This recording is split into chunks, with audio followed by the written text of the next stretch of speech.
our industry's been in a response mode for 20 plus years. And then you start to see some of the data, like where the latency between how long that alert is triggered before it actually reaches actionability. And when you start thinking about it in those terms, with generative AI and the rate that 0 days are being created basically on the fly right now, if you're still within an hour, if you're relying on the ability to respond, you're so far behind the curve, and it's only going to get wilder.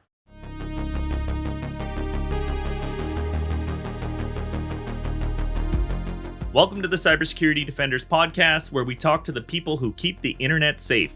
These industry experts share their innovative cyber defense technologies, vital insights into threats, and predictions for the future of cybersecurity.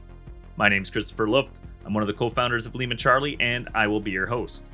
This podcast is brought to you by LimaCharlie, maker of the SecOps Cloud platform, infrastructure for SecOps where everything is built API first. Scale with confidence as your business grows. Start today for free at limacharlie.io. Now let's get into it. Hey, Rob, thanks for being with us on the show today. Hey, good afternoon, Chris. Happy to be here, and thanks for having me. Yeah, before we get into it, do you maybe want to introduce yourself and tell us a little bit about what your company BLOKWORX does? Certainly. Rob Boles, founder and president of BLOKWORX, created this thing, almost 20 years ago. And we are, at this iteration, a master managed security service provider, basically a MSSP for MSSPs and MSPs and bars. And it's been a good ride. You know, I've been in managed security services 26 years total. My entirety has always been on the service side, which just effectively means that we're accountable for the commitments we make. And I kind of appreciate and like that. And and I just bled over into BLOKWORX, and here we are. So thank you. Yeah, and when I was reading your background, it seems like you guys started out as an MSP, but pivoted over to do entirely cybersecurity around 2016. What drove that transformation? Yeah, what drove it?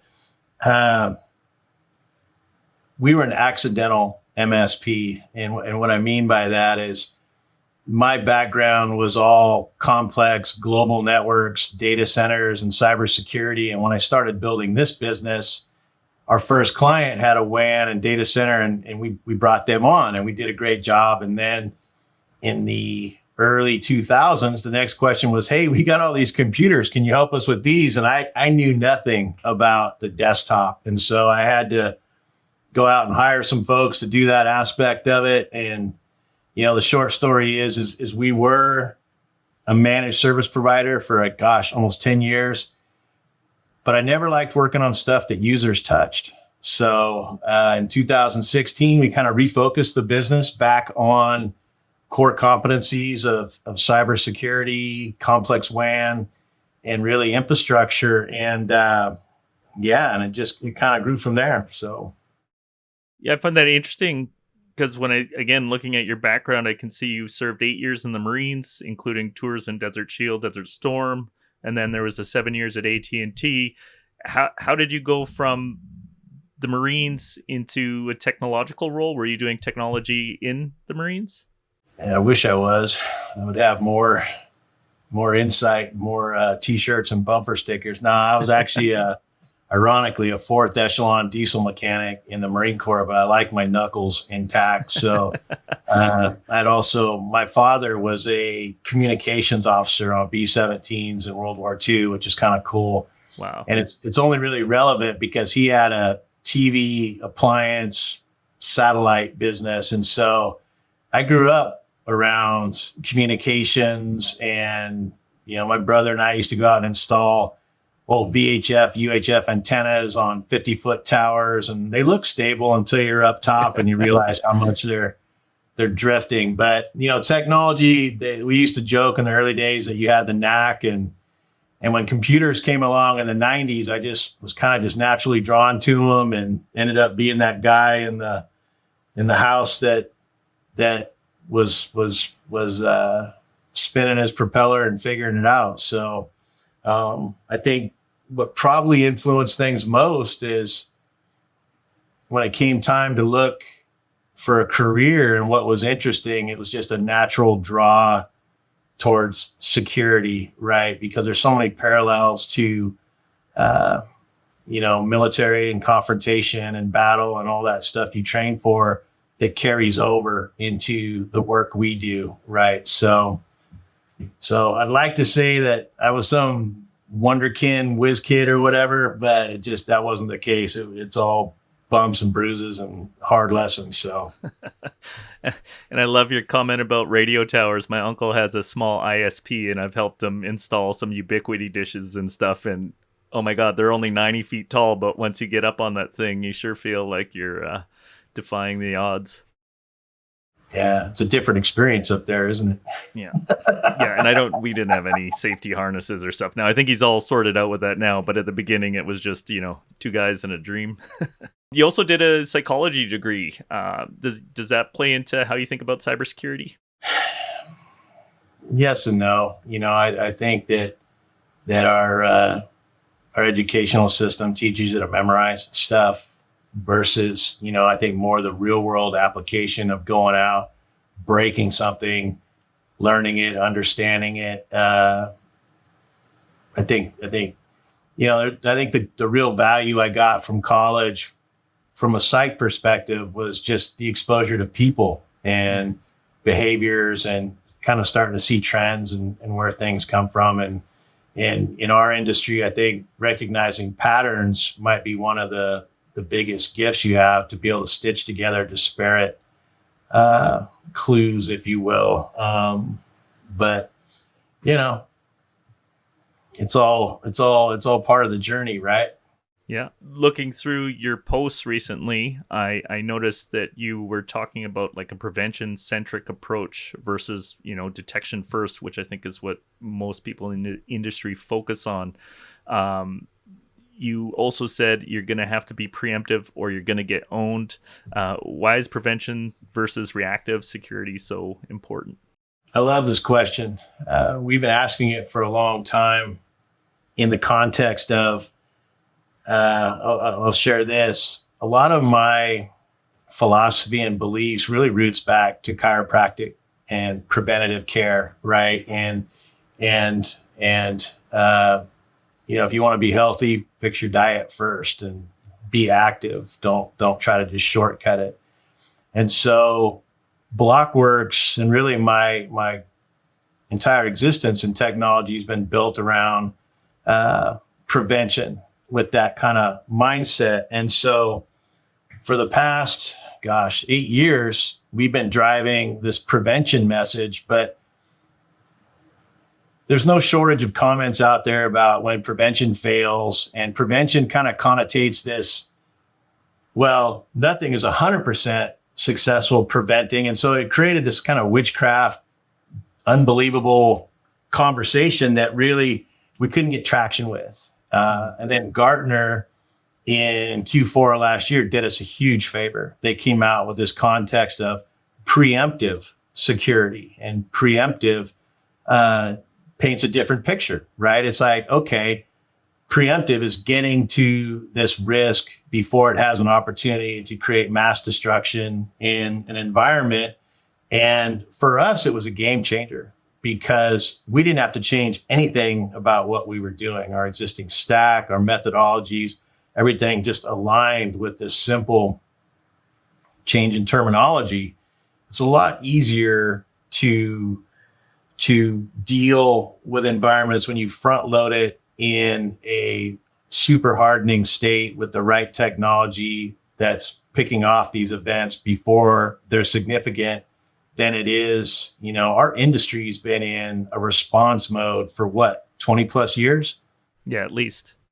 Right. And then you start to see some of the data like that Maxim had even presented a few weeks back, where the latency between how long that alert is triggered before it actually reaches actionability. And when you start thinking about it in those terms, with generative AI and the rate that 0 days are being created basically on the fly right now, if you're still within an hour, if you're relying on the ability to respond, you're so far behind the curve that you just and it's only going to get wilder, right? We're on the bleeding edge of this thing. So in is prevention centric, like different from defense in depth?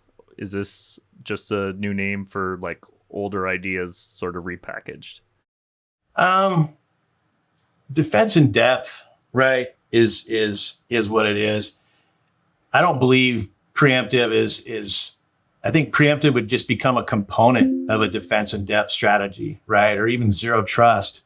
And what really has made us successful for this is our partnership with Deep Instinct. Deep Instinct we were blessed that we met them in 2017, right after they'd come out of stealth mode. And I saw the technology and I was like, wow, this really has the ability to be disruptive. And they were the first vendor to apply deep learning in a cybersecurity solution. Well, anyone who expected to take something so advanced and just drop it into an environment and have it work perfectly walked away from it in the early days. But we were just stubborn enough that we stuck it out, and we have now, what we've created and built for like the endpoint and even in servers and infrastructure, the efficacy, we're getting greater than 99% efficacy and less than 0.1% false positives. And so for all these folks out there that are still dealing with ransomware, it doesn't need to be that way. And so, preemptive as part of defense in depth is just another tool in the toolbox. It's how it's applied that I think differentiator. So for listeners that might not be familiar, do you want to give us the little elevator pitch for Deep Instinct? Yeah, well, Deep Instinct deployed appropriately is like an invisible bodyguard that's just there. And, you're cruising around, going about your day, and a threat appears and it jumps out of the shadows, eliminates the threat, and then disappears before you're really even aware it's there. That would be like my human analogy. If I had to put it into technical terms, what makes this application so successful is, 8 years in of training this effective deep learning, LLM, and throwing thousands and thousands and thousands of files against it, both malicious and benign. It learns to determine based on intent what's happening. So take, for example, whitelisting. It's another element of a defense in depth or, security strategy. Well, what happens when a sanctioned application is suddenly weaponized against an environment, right? It's a change in behavior. Whitelisting isn't dynamic. It can't account for that change in behavior, but this deep learning approach, and it's an ultra lightweight agent that doesn't even need to be connected to the brain in order to make a decision in real time. And so it literally, you've got a sanctioned app, driving down the road, everything's smooth, but suddenly it becomes weaponized in, sub 20 milliseconds. DI will make a decision. Oh, this guy's been nice, but now suddenly they just turn violent, and boom, put the kibosh on it. That's very cool. It sounds like maybe like a rolling baseline or something, and using deep learning technology to kind of establish that. Am I close? Yeah. I mean, it literally is based on intent.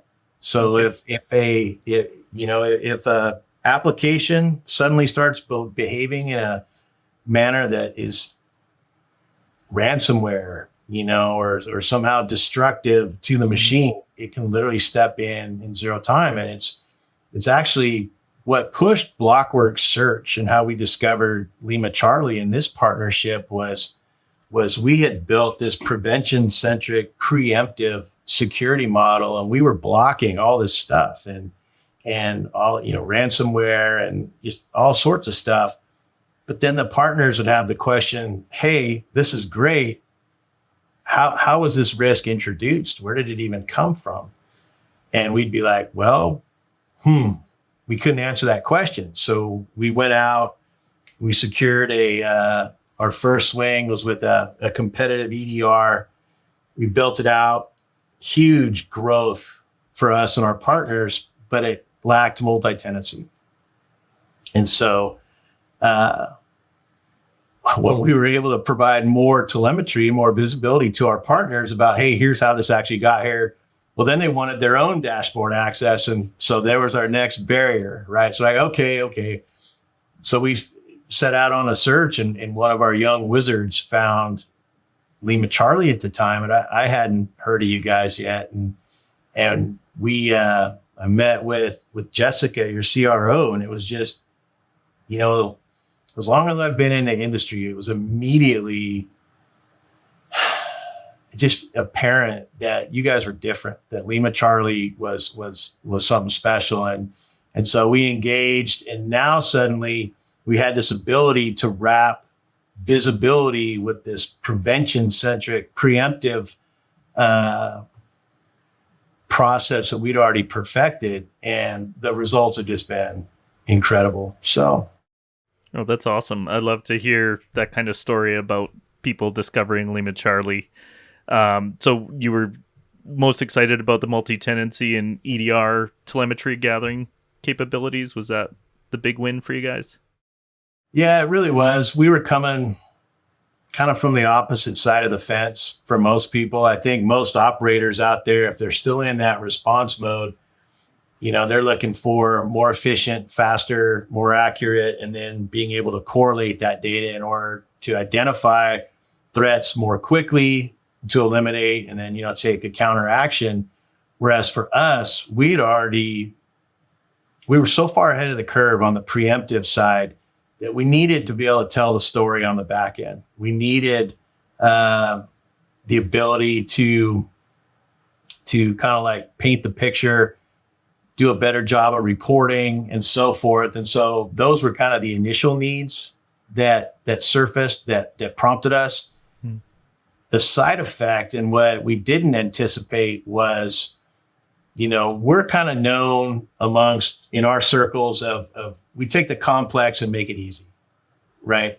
A lot of entities will struggle with Palo Alto because you don't configure it like you do any other legacy appliance that came before it. If you came from a Cisco background and you try to configure a Palo the way you would in a Cisco mindset, it's not going to work. And so we brought this expertise that made Palo easy. We do it with other vendors. We participated in the back-end development of a lot of channel programs that no one's even aware that we were there. But LimaCharlie brought so much potential that once we had solved the immediate need, then we started looking for avenues where we could have like further leverage, one of which was the installation of our preemptive component. A lot of partners would struggle with it because it required, shocker, following process to a T, because if you didn't, the tamper protection on that thing was almost impossible to get it off if you had an error. So the guys created a process where now our partners, they just get the EDR LimaCharlie on the end, and then we literally take everything from there. And so these economies of scale and automation and the ability to really simplify existence for our partners and give them the time back that they need, for whatever their primary thing they're trying to do, which is why they engaged us to begin with. It's been pretty incredible to watch the whole thing come together. Oh, that's awesome. One thing that's always been very apparent to me about BLOKWORX is that you guys have a really strong culture. You have a very strong brand, very strong culture. It comes right through. What does that look like in cybersecurity in your eyes, and how do you build that? God, Chris, that's such a great question. I know we were kind of briefly talking before this, but I think the bottom line is a whole lot of love and a whole lot of commitment to defending livelihoods. I grew up in a small family business. I know the impact that an event can have, creating financial hardship or, a host of other things. And really, when I started in this space, even though I was pretty sharp technically, the people that brought me in Steve Ponce, Will Fredrickson. I'll just throw some names out there because I have nothing but appreciation for these guys. But they gave me an opportunity to come in and grow. And they invested in me. And I never forgot that. And our industry right now, you go out and there is always an article about the shortage of people out there. And, there's not enough talent, blah, blah, blah. But to me, it's just fake news because there's no shortage of people out there who are willing and capable to do this work. There is a shortage of entities that are willing to put in the investment and time to train them. So we have a culture that's purpose driven. Every day when my team comes in, our top of mind mission statement is we defend livelihoods, and our process for building the team really evolved into if we find someone who gets it, wants it, is capable of it, then we built out basically a whole path where we bring folks in, they demonstrate those things, they demonstrate being a good culture fit, and we train them up. And we've built a team that really, I feel incredibly blessed. Like sometimes I look around the room, I'm like, my God, how did I get surrounded by so many amazing just people who are ridiculously diverse, but yet all share a common mission of, hey, we know that the work we do matters, and that somewhere someone's ability to take care of their family or take care of their pet, whatever is important to them, we're protecting, right? And it's just been, this is the stuff that fills your soul, right? When you see a young person, I'll share this, couple things. Our director of operations, who's been with me 10 years, Mike, was driving a forklift when I brought him in at a beer manufacturer. And this is a guy who'd run a knock in Afghanistan as a civilian, and had also had a deep cyber background, even as his military service.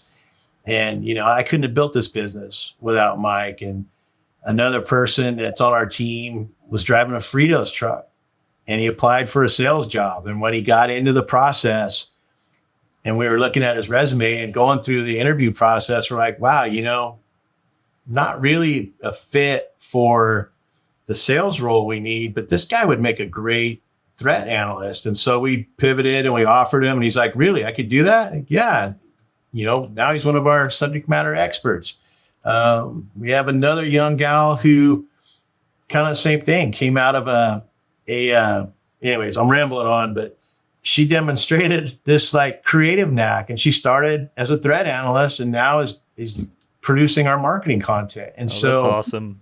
Yeah. When you find the right people and you empower them and you turn them loose, magic starts to happen. Right. And I think that's that culture is a reflection of that. So. Oh, that's amazing. I love that you're mission driven. That's super important to us, but also building people up. What an amazing thing you're able to do in your community and help people achieve the kind of potential that they have. Right. Yeah. Into that, you've experienced big growth over the last 6 years. I think your team's 5x'd, and you maintain all America operations. What are the biggest challenges in scaling without compromising that thing that makes it so special? Yeah, that is the challenge. How do you maintain the personable experience at scale? Gosh, I ask myself that question. I'm not going to say daily, but it's something I'm aware of. Especially right now, where we had a little hiccup last year where I think 40 of our partners were acquired by equity and moved over to a different solution for whatever reason. And it was pretty challenging. Yet the team has done nothing but grow and evolve, and our solutions have become so much more enhanced because of this just consistent focus on innovation. And, if I have to ask myself that question of how do I maintain the integrity of this, it's by continuing to model it.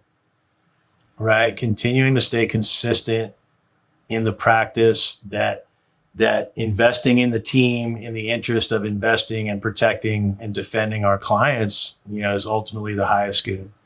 And it's experiment, right? We'll find out over time, but it just feels good, feels right. Awesome. So along with that challenge, you work with everybody from Fortune 50 giants to local organic food chains.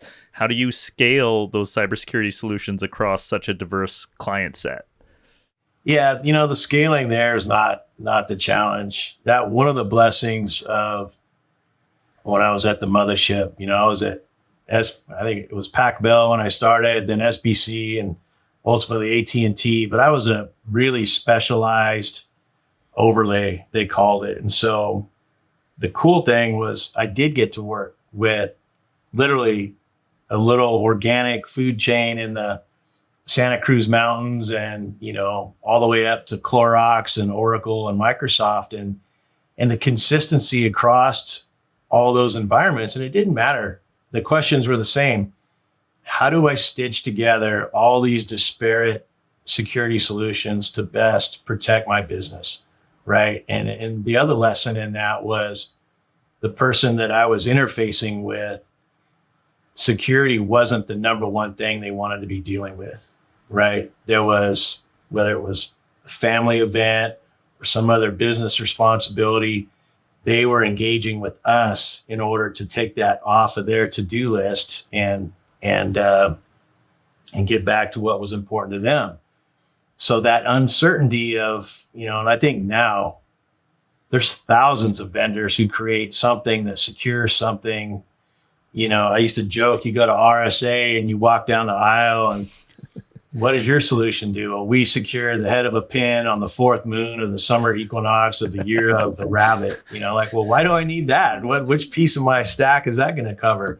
Because there's so much out there. And so the uncertainty around how does this stuff stitch together and really reduce the attack surface, to a place where I'm reducing real business risk, that's what we solve. So, specifically, and what's really cool is what we've built with LimaCharlie allows us to stitch together disparate best of breed elements of a defense in depth or a security stack or zero trust or whatever you want to call it. And that was another element we didn't anticipate when we first engaged in this relationship. So awesome. Yeah. Again, love to hear that. That's one of our core principles is being sort of vendor agnostic and allowing people to use the platform however they need it without putting up any gates, right? So yeah. Awesome to see it in practice solving the problem that we intended it for. Absolutely. So if you look ahead, 3-5 years, I know nobody's got a crystal ball, especially these days when everything changes month to month. But what would you think are the most significant changes in cybersecurity that MSPs need to prepare for? Yeah. I think we're just on the front end of the wild, wild west, getting exceptionally wilder again. The thing that I see that I don't want to acknowledge, but I have to because it's got a cutting edge to it that goes both ways, right, is the need for identity, both for security, but the flip side is surveillance. And so there's a positive and a maybe less than positive application for all these things, but the need to effectively identify for a flurry of reasons, right, is only going to become more important. And I just hope the good guys win. So beyond that, when you think of it in terms of deep fakes and just spoofing, everything that goes along with that. Yeah, I've been reading a lot about even how machine identity is going to become super important as the rise of AI agents do more and more stuff, right? With all the MCP servers and just having essentially digital employees operating on behalf of your business, you need to be able to let those things securely access services without being able to get, hijacked by something along the way. Yeah. And the AI component, and, there's already, in our circles, there's already conversations around the integrity of data when someone drops it into a chat GPT or Grok. And we know, like, hey, it's in there. It's the world's data now. It's going to come out. You don't know where it's going to come out, but it's going to come out probably where you least expect and least want it to. And we've all heard the stories of some individual loading their company's customer list in because they wanted to be more effective and efficient on their email blast or whatever it was. And this awareness of, we don't really know 100% how the individual LLMs in their own intelligence are going to be sharing data or cooperating, or, what's going to prompt an entity to pivot from protective to aggressive. There's a lot of uncertainty out there right now. So it's going to be wild. Looking at my notes here, I see in a recent post you mentioned that July was your biggest month ever for endpoint adoption and that your partners are all in. What's driving your accelerated growth at a time when I think a lot of companies are really struggling to get traction? I think people are tired of dealing with ransomware. The lights have come on. They're seeing the bigger picture. The majority of our business is SMB, small and mid-sized. And I think folks have just gotten to a point where they're like, I don't want to deal with this. It's no longer hypothetical, because now most people know someone who's been through an experience and felt that. And I think also there's so much disruption socially, in society because of just the world state, that people are looking for stability, right? They're looking for certainty and the ability to, like, okay, I need my business to produce for me. My business relies on technology. I need the technology in a place where I can trust that it's going to be there to do what I need it to do, versus introducing uncertainty and downtime and everything that goes along with that. So, well, awesome. And I'm sure you guys' reputation plays a big role in it too. Yeah. And really that pivot to preemptive, I mean, good on Gartner. I wish I'd have thought of it, because that word just connotates such a different visualization that is so much more easy to digest, and really is, in all candor, more accurate. Yeah. Right. We've been blessed that we haven't had ransomware in longer than I can remember, but it's just a matter of time. It's going to happen. And preemptive is it paints a picture of, being damn good, but maybe not perfect. Right. If you had a piece of advice for somebody just starting their cybersecurity practice, whether it's a MSP bringing that function into their business, or some two guys and a laptop trying to start their own MSSP, what advice would you give them? That's a great question. I think the most helpful thing would be to find a mentor. And there's a lot of folks out there, myself included, we've been around forever, got all this knowledge, and opportunities to share are welcome. And, we've also got a treasure chest of t-shirts, bumper stickers, scars, casts, whatever. Find a mentor, because the faster you can scale without making all the same mistakes that people have made, on the path ahead of you, is only going to benefit your opportunity for longevity and survival. The AI boom is here. It's moving faster than anyone can anticipate or really probably understand, except for the rare small piece of the population that really sees what it's capable of. And so having a wise counsel, if you will, to bounce ideas off Yeah, I think that's great advice. I remember early in my career, I didn't need anybody. As I got older and wiser, I realized that you can save a lot of pain and self-flagellation by learning from what other people have done and just getting that experience perspective on whatever problem it is you're facing. Even if the technology's changed and that person never faced that problem, that life lesson transcends individual events. Yeah, 100%. So this is the last one I have for you. It's the one I ask of everybody that comes onto the show. It can be as wide or as narrow as you want. Do you have any predictions for the future of cybersecurity? I usually get a reaction like that when I ask this one. Yeah, predictions. Yeah, buckle up. It's not for the weak of heart. It's definitely a lifestyle choice. And I'm going to phrase it like this. We kind of started this conversation on building culture, right? And part of building culture is having clear core values. And your core values, if you have created them effectively, any question that's posed to your business, you can look at your core values and it's going to help you find the answer, right? The answer just has a magical, spiritual way of becoming apparent. I think if you're in this industry and you're not clear on your core values and your why, that's scary, because the amount of fortitude that's going to be required to do the right thing and really drive forward in what is certainly a storm of opportunity and chaos and potential pitfall. Yeah, it's going to be fun though.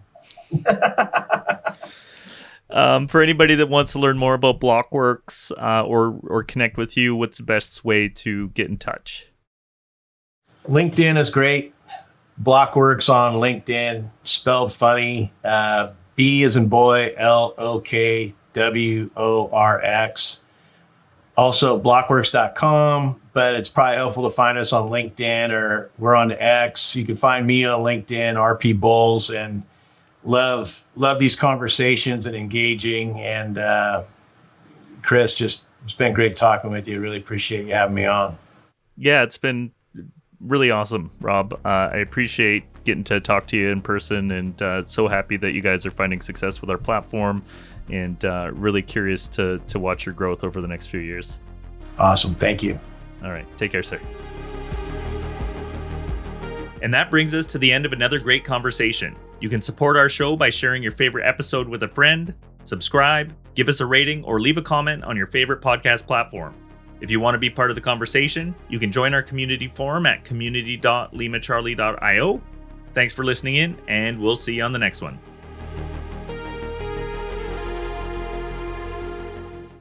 The Cybersecurity Defenders Podcast is hosted and produced by Christopher Luft. The show is co-produced and edited by Sam Blake with graphics by Amr Al-Khatib. Sponsored by LimaCharlie, scalable infrastructure for your security services. Visit limacharlie.io to get started for free.